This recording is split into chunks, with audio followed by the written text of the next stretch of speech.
Hello and welcome to Falcon Blues TV. I'm Callum Davies, back with another match preview for this weekend's game, where Everton are going to be hosting Villa, the first of our double header, if that game in hand ever gets rearranged, and it will be extending the most played fixture in English League history. It's live on BT Sport on Saturday the 1st of May, and it's a night match, 8 PM kickoff. Before we get into the video, if you won't mind going down, liking and subscribing, we really appreciate it. And without further ado, let's get into the video. So Everton come into this game off the back of a historic win away at Arsenal. Obviously they're not in the best of form, but a win there is still a win. And it's the first time we've done it for some time. And while we didn't play brilliantly and the goal that we got wasn't exactly stellar football, I still thought we defended well. We limited them to pretty much no chances that I can remember.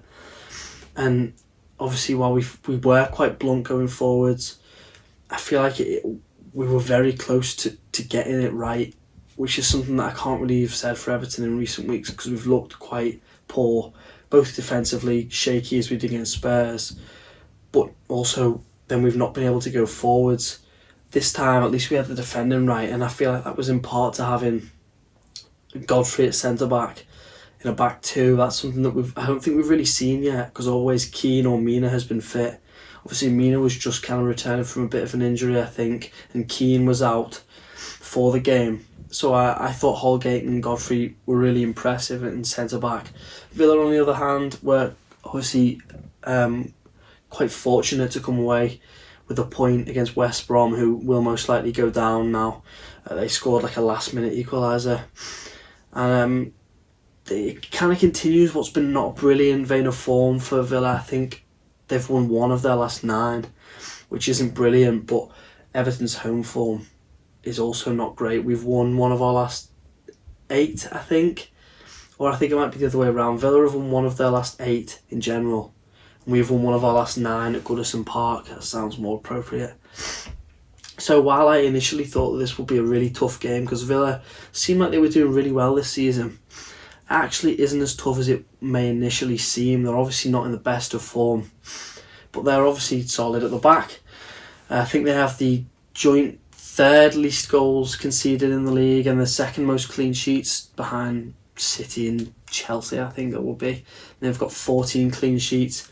So a main issue is going to be breaking them down, and if we're as blunt as we were against Arsenal, then it will be a trouble. But I can imagine that certain little tweaks can definitely make us more dangerous on the break, and I feel like Ancelotti seems to have found a system that suits both Sigurdsson and James, which is something that we've never seen in recent years, because obviously we had the issues in the past, didn't we, with the number 10s, Rooney, Klaassen, Sigurdsson. How are they all going to fit in together? And James is someone who likes to kind of drift into that kind of space. You'd imagine they'd tread on each other's toes, but against Arsenal I thought they were both brilliant. Spurs, I thought obviously Sigurdsson was great. James wasn't as good, but still I thought they worked well together, and it's nice to see that Ancelotti has obviously done some thinking and found out a way to fit 2 players who are probably 2 of our best players when they're at their best into the squad. And Villa haven't beaten us since 2008 at Goodison Park. It was a 3-2 win. Ashley Young scored both of them for a time frame of how long it's been. Obviously they did have the little stint out of the league, but they've been back a few, and they are a decent side. They've got good players all over the park. And this is actually the first time we're playing Villa this season, and it's May, because obviously, as I said, the rescheduled game. So it's going to be an interesting game, especially with the one to be rescheduled, because I find when teams are playing each other in quick succession, it is always a more interesting game tactically, because the first one is kind of like seeing what the opponent's going to be like in preparation for the second one. I'd like to think we'll come away with a win in at least one of the Villa games. I feel like it's really important for us if we're actually to challenge for a Europa League spot. But it's good to see that we've got quite a few people back from injury. Takore is one who's not, but I read somewhere that he could be going for a scan, and if it comes back alright, then he could be back in training. We could see him for like the last 3 or 4 games of the season if we're lucky. Obviously Keane was out for the Arsenal game, so he probably won't be fit. We didn't really see a time scale on when he's going to be back, but I think him being out will be beneficial in the way that we can play Holgate and Godfrey, or Mina and Godfrey, and it allows Ancelotti to see where and who his best centre-back options are. I think, again, Holgate and Godfrey will be good for neutralising the pace that Villa have on the wings, and obviously Watkins is like a striker who likes to press and he's really dynamic. So I think having Holgate and Godfrey, who are two of our faster centre-backs there, will probably be better for us. And obviously Gbamin is still out. For Villa, I think only Trezeguet and Sanson are doubtful, and obviously Grealish is a big one, who I thought that he'd probably end up being back for the 2 games that we play against him. It looks like he's definitely going to miss one. Hopefully the game will be rescheduled and he'll miss the next Villa game we play, because I think he's a brilliant player, as does everyone. I just hope he's not fit for the Everton game, but he is fit for the Euros, because obviously I want to see him do well with England. And another important one is the Matty Cash, the right back for Villa. He picked up 2 yellow cards against City, like back to back, so he missed the West Brom game, but he'll be back for them. He's a good player, I think. Matty Cash, he's one who I thought that we maybe could have got to fix our right back issues, but hopefully Max Aarons can do that for us when he comes in the summer.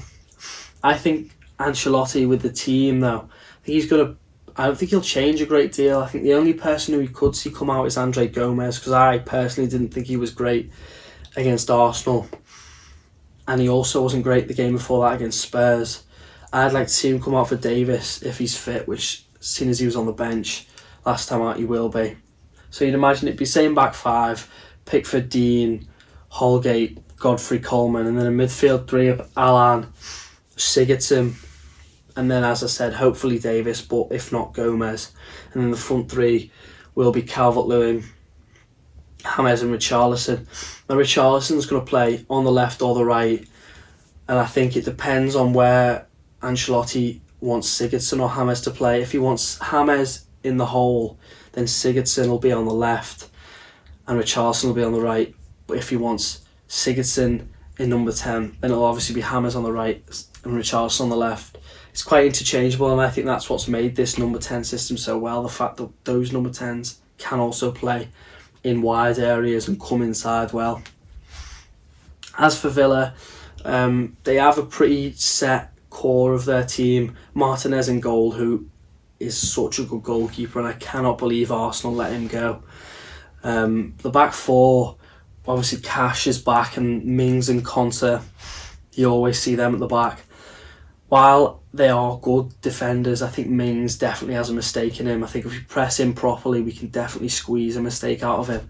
And Matt Targett, a fullback, who I used to think wasn't great, this season he's proved me wrong. He's been good for Villa.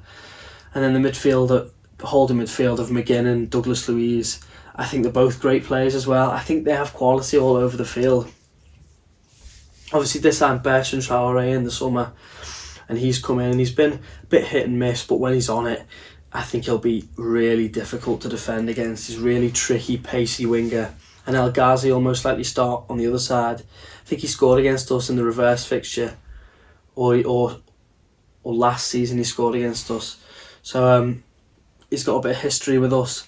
Speaking of, Ross Barkley's probably going to play. I think with Grealish being out, they don't have a great deal of depth. It's a shame that we can't be there to give him a warm reception. And obviously Ollie Watkins up front, who is another one who I think is a really good striker. He's not in a rich vein of form, and he's not scoring for fun, but he's the kind of striker like Calvert-Lewin, who I always thought that he doesn't need to score goals to contribute to the team. The work that he does off the ball is enough to offer and make up for what he lacks in goals. And obviously he can grab a goal. He's not short on goals this season, and he's going to pose a threat. So he's definitely one that I think Holgate and Godfrey are going to have to look out for. And if we can blunt their attack, then I think it'll kind of show that Godfrey and Holgate are probably the way forward for our centre-backs in the future for Ancelotti. So this game is 8th versus 11th. There's only 7 points separating the two sides, and obviously us and Villa have that game in hand on everyone, because the game in hand's against each other. So as I mentioned, it will end up being kind of a double header over the next few weeks. Now, if Everton were to win, I think we'd go level with West Ham in 5th on 55 points. They all have games to play this weekend as well.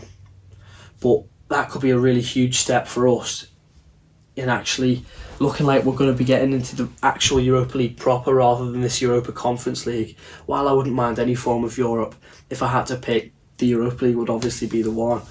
Villa, on the other hand, if they win, they could jump up as high as 9th, and then they'd only be 4 points behind us. So it'd make it a pretty nervy end to the season for us, despite the fact that we've got quite a mixed run in. I mean, City's the main one where I think we're not going to pick up any points at, because we never seem to against City. Maybe we could pray for a draw. I just hope it's wrapped up before then. In terms of a prediction, I'd lean towards Everton, because obviously neither side's in brilliant form, as I mentioned earlier.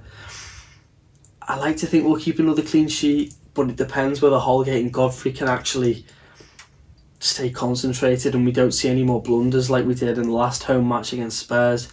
I have a lot more faith. I think Godfrey at centre-back, his natural position is just, no matter where you play him, he's brilliant. But I think obviously if you play him where he claims is his best position, we're only going to see better of him. And I think with a player who is as good as him, he'll instill confidence into everyone else, because everyone else will know how good he is. So I think it'll be just a 1 or a 2-0 win. I'll probably go 2-0. Maybe catch them on the break later on after they push. That's what I think will happen. You can let us know in the comments down below what you think the score's going to be. And thank you very much for watching. Up the Toffees.